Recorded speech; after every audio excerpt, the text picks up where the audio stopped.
আমরা অনেকেই চাই হিপ মোবিলিটি যেন চলে আসে, এই জায়গাটা যেন খুব ফ্লেক্সিবল থাকে এবং ইজিলি যেন মুভ করা যায়।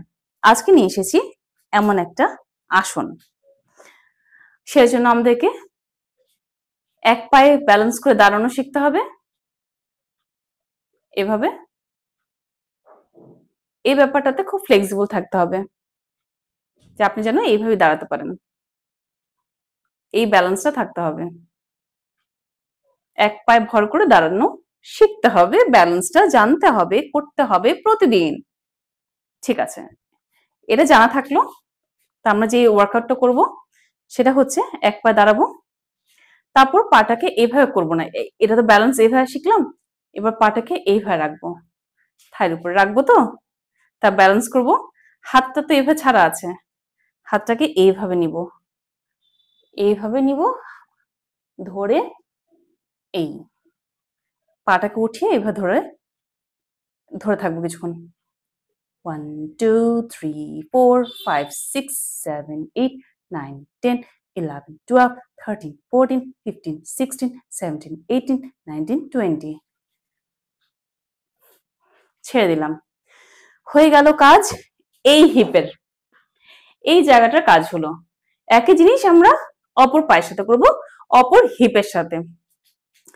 তো কি জানতে হবে? ব্যালেন্স করা।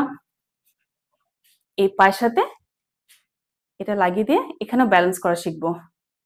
Balance balance balance balance balance করা শিখবো।